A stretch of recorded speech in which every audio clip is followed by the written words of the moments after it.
બાળક એમ કે પાટલે બેઠો, પાટલો ખસ્યો, એમાં છોકરો હસ્યો, એ પાટલામાં બેહે ને પછી પાટલો ખસે એટલે હસે નહીં એટલે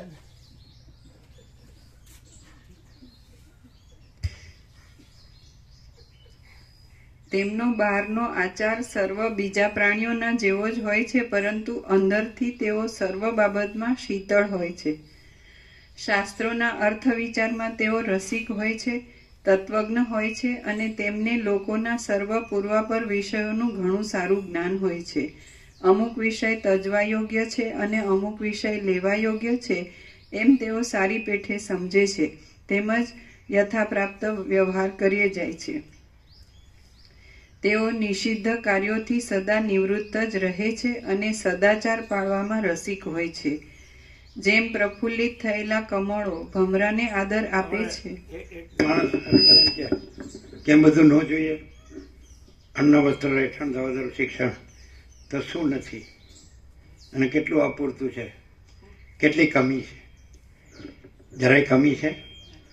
એક શરીર ધારણ કર્યું અને પોતાના કર્મેન્દ્રિયો છે, જ્ઞાનેન્દ્રિયો છે, મન બુદ્ધિ ચિત્ત અહંકાર છે, પ્રાણ છે, પ્રકૃતિ છે અને ચિદાભાસ છે, અહમરૂપ જીવ છે, સાક્ષી છે, પરમાત્મા છે, બધું. તો એમ કે ભાઈ શરીર છે તો શું જોવે? તો અન્ન વસ્ત્ર રહેઠાણ દવાદારું શિક્ષણ, પછી આણસી શિક્ષણ તો બીજું શિક્ષણ જ નથી. ભૌતિક છે એટલે ભૌતિક તો ભ્રાંતિ છે, ચૈતન્ય શિક્ષણ છે. તો બધું અહીંયા ફૂલ નથી. એમ કે દેહને એમ કે ચલો કે આપણે એવી જગ્યા જોઈએ સૂર્યનારાયણ ભગવાન ઉગે તે આસમે ત્યાં સુધી દર્શન થાય અનંત સ્વચ્છ આકાશનું, તો એ સર્વશ્રેષ્ઠ જગ્યા કહેવાય. ફૂલ હવા ઉજાસ, શુદ્ધ હવા ઉજાસ ને શુદ્ધ અન્ન જળ. પછી ઠંડી ગરમી વરસાદથી રક્ષણ માટે જે કંઈ જોઈએ, છાશ જોઈએ, માથે છાશ જોઈએ, જે કહેવાય, અને પહેરવાવડો પાથરો જોઈએ. સવારે ચા પાણી નાસ્તો જોઈએ, દૂધ ચા જોઈએ, બપોરનું ભોજન જોઈએ, સાંજની ચા જોઈએ, સાંજનું ભોજન જોઈએ, રાત્રે વિશ્રામ જોઈએ, બપોર વિશ્રામ જોઈએ. તો ફૂલ છે કે નહીં? રાત્રે તમે જમી લ્યો એટલે કેટલા વાગે જમીને આમ પરવારી જાય? 9:30. 9:30 ઊંઘી જાય ને કેટલા વાગે ઉઠે? 4:30, 5. તો કેટલા કલાક થયા? 9:30 થી 5, 7:30. અને બપોરે 12 વાગે પરવારી જાય જમીને? 1 વાગે. હા, તો 1 થી 4 વાગે ચા હોય કે શરબત હોય, તો 1 થી 4 3 કલાક. 7:30 ને 3 10:30. ક્યાં છે? સાંભળ્યું? એનો હિસાબ કરો. અમને તો ગણિત આવડતું નથી.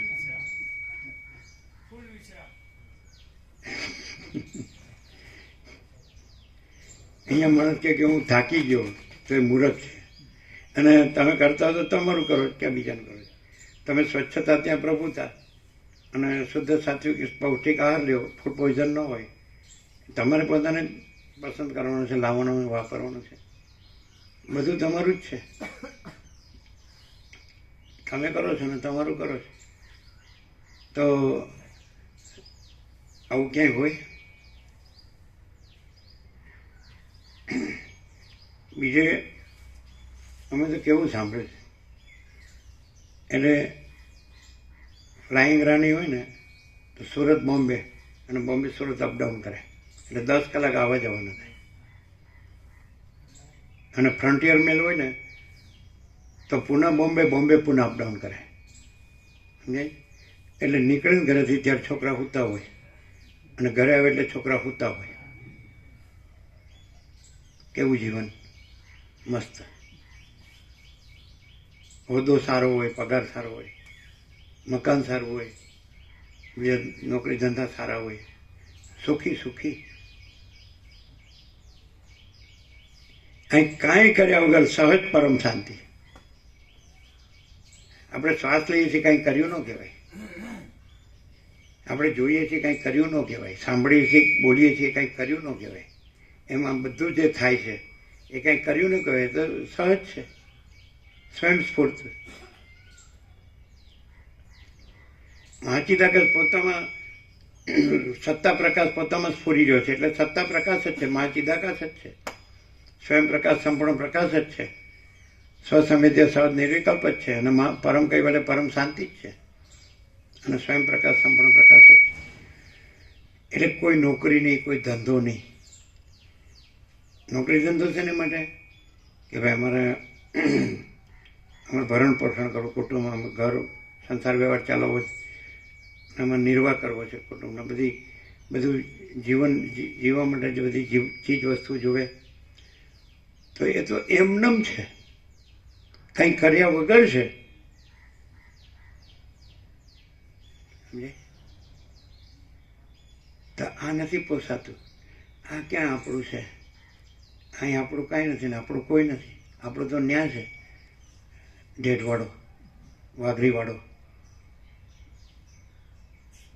જેલખાના, ભોગનો અડ્ડો, રોગનો અડ્ડો, જેટલા ભોગ એટલા રોગ, અને સંપૂર્ણ પવિત્રતા દેહની, કર્મેન્દ્રિયોની, જ્ઞાનેન્દ્રિયોની, મનબુદ્ધિ ચિત્તઅહંકારની, પ્રાણની, પ્રકૃતિની, એમાં પ્રતિબિંબ ચિદાભાસ અમૃત જીવની સાક્ષી તુર્ય અને પરમાત્મા તુર્યથી. તો આમ જુઓ, આખું અનંત પવિત્ર, હોળી, ક્યાંય કોઈ મલિનતા નહીં, મોહ દુઃખ મલિનતા સંતાપ નહીં, ભય શ્રમ શોક નહીં, એમ નમ. શું કહે છે? જેનું પ્રભુ બોલો. શેને માટે જગત દોડી રહ્યું છે? કાંઈ નથી એવા દુઃખ ને અશાંતિ માટે. એમાં ગમે ત્યારે ગમે તે થઈ શકે. સમજાય? જન્મ મૃત્યુ જરા વ્યાધિ દુઃખ દોષાનું દર્શન અમે તો નેચરલ છે, નેચરલ નોર્મલ. તો ક્યાં સુધી તાકાત તમારી, ક્યાં સુધી તમને સાથ દેશે? દેહની કે મન બુદ્ધિની? તમે એમ કહો મને બધી જ્ઞાન વિજ્ઞાનની ખબર છે અને હજી મારામાં તાકાત છે, હું કામ કરી શકું છું, તો ક્યાં સુધી? પછી એમ થશે કે મેં સારું કર્યું, સાચું કર્યું. પછી બેડ રેસ્ટ આવશે એટલે આ તો ફટાક દઈને પરપોટો ફૂટી જશે. એટલે જન્મ્યો તોય શું અને ન જન્મ્યો તોય શું, અને પૃથ્વી ઉપર ભારરૂપ જ કહેવાય. જે પ્રકાશમાં જે કાંઈ નથી એ ભ્રાંતિમાં જે દોડે છે. એટલે પછી વસીટ વારંવાર કહે છે, જેને ખાનપાનમાં જ રસ છે અને સ્ત્રીના ઉપભોગમાં જ રસ છે એ ગધેડો છે. જેને ખાનપાનમાં અને સ્ત્રીના ઉપભોગમાં રસ છે એ કૂતરો છે. હમણાં જ આવ્યું હતું, કીડા જેવો છે. તોય પણ એમાં બસ હું બધું જાણું છું. એ જાણે છે, એ જાણ્યું કહેવાય, એ આનંદ મંગળ કહેવાય, શાંતિ કહેવાય. અને તમે 7 દિવસ પ્રેક્ટિકલ અનુભવ્યું. જે સર્વાંતરણની પ્રેરણાથી જે યાત્રા થઈ, તો લાઈફમાં કોઈ જ નહીં થઈ હોય. સંપૂર્ણ ભગવાનના દર્શન, સંપૂર્ણ ભગવાનનો આનંદ મંગળ, અખંડ. કોઈને એવું ન થયું કે આ ખાધું પીધું કે ન ખાધું પીધું, કે કેવું મળ્યું કે કેવું નહીં, પહેરવાડવા પાછળ કે ઠંડી કે આ તે. જેવી રીતે એ લોકોએ ત્રિવેણીમાં ડૂબકી મારી, તો એ લોકોને કાંઈ ખબર જ નથી પોતાના પણની, કે આમ આપણે ક્યાં કેટલું શરીરને, અને કેટલું કરોડો, 66 કરોડ ને 30 લાખ. તો કોઈને એમ નહીં કે કાંઈ તકલીફ નહીં, કે આપણે કાંઈ સુવા બેસવા મળ્યું કે નહીં, ખાવા પીવા મળ્યું કે નહીં, રહેવા મળ્યું કે નહીં, અને કેટલું ચાલવું પડ્યું, કેવી ધક્કમ ડૂબકી મારી. શું ખ્યાલ આવે? તો સહજ એમાં જે વસ્તુ સર્વાંતરની પ્રેરણાથી જે થાય છે, કે જેમાં હું કાંઈ નથી, જગત કાંઈ નથી, અને એ જ બધું છે કે નહીં, ત્યાં પહોંચી ગયો સીધો. આંખ બંધ કરી અને પછી બીજું કાંઈ નથી ને એ જ છે, એમાં લીન થઈ ગયો, મળી ગયો અને એ જ રહ્યો. તો કાંઈ નથી એ ગણવાનું, તો એને ગણ્યું ક્યાંથી કહેવાય? અને એ જ રહ્યું હોય અને પોતે કે બીજું ન રહ્યું હોય, ગણવાનું ક્યાં છે? એ પોતે જ છે. અનંત પોતે જ છે. અનંતમાં પોતામાં પોતાને કે બીજાને ગણવાપણું ક્યાં છે કે ન ગણવાપણું ક્યાં છે? અનંત ही अनंत है, अनंत में अनंत ही है, अनंत अखंड अभेद, अजरामर अखंड अविनाशी. તો ખાલી એ શબ્દો નથી, પણ એ તત્વ છે, સત છે, ચૈતન્ય છે, આનંદ છે, શાંતિ છે. અનંત અનંત અનંત, અનંત પ્રકાશ, અનંત આનંદ, અનંત શાંતિ, સર્વત્ર સદા હાજરા હજુર.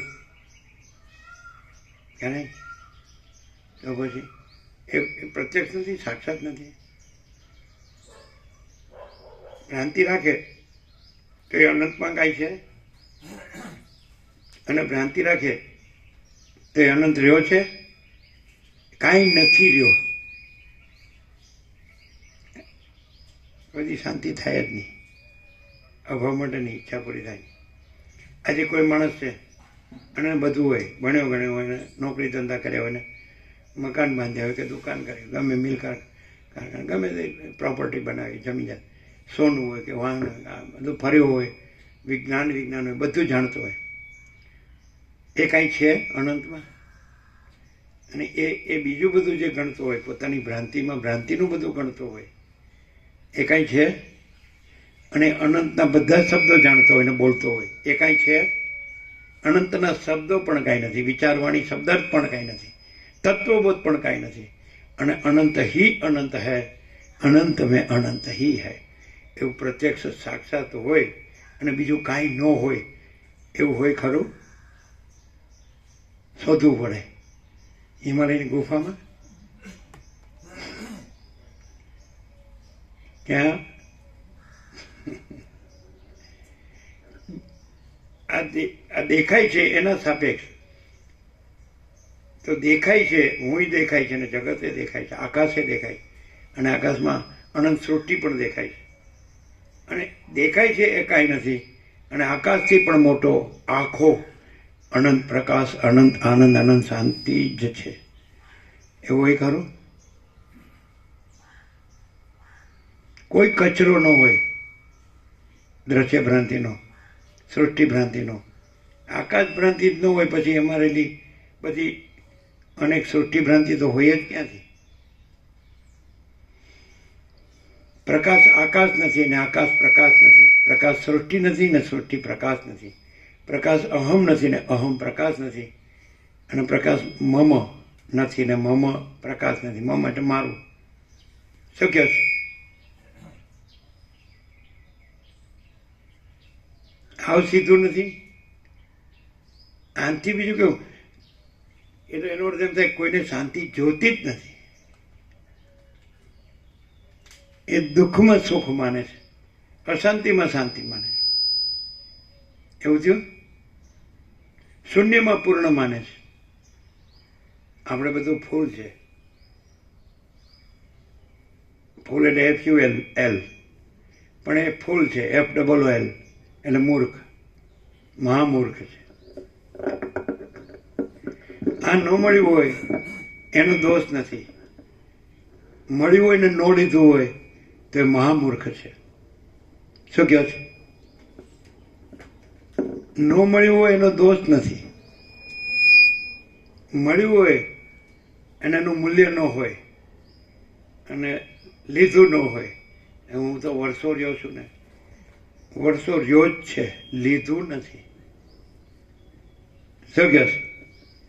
લીધું હોય તો રહ્યો જ ન હોય, રહ્યો હોય તો રહ્યો નથી, રહ્યો હોય તો રહ્યો નથી, અને રહ્યું જ છે અને રહ્યો નથી. રહ્યો હોય તો રહ્યો નથી, અને રહ્યો નથી, રહ્યું જ છે. રહ્યો છે નહીં, રહ્યું જ છે. રહ્યો નથી તો રહ્યો નથી જ, એ રહ્યું જ છે નથી, રહ્યું છે એ જ રહ્યું છે જરાય ભેળસેળ વગર વ્યાકરણે.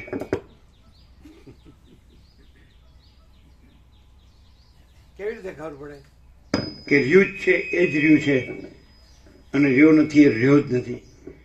અગર તો રહ્યો છે એ રહ્યો જ નથી અને રહ્યું છે તો રહ્યું જ છે, તો બેની ખબર પડે? હા, ચોખ્ખી ખબર પડે. કેવી? કોઈ ભેળસેળ સજ નહીં ને, જો હોય સો હોય, એમાં કોઈ ભેળસેળ નથી. દ્રશ્ય સાપેક્ષ.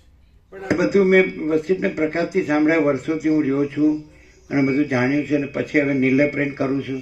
આ પ્રભુ, આ પ્રકાશ એટલો બધો મહાન છે ને કે આમાં એક ક્ષણનો પણ વિલંબ કે વાયદો ના થાય, એક પળનો પણ એવો પ્રકાશ છે.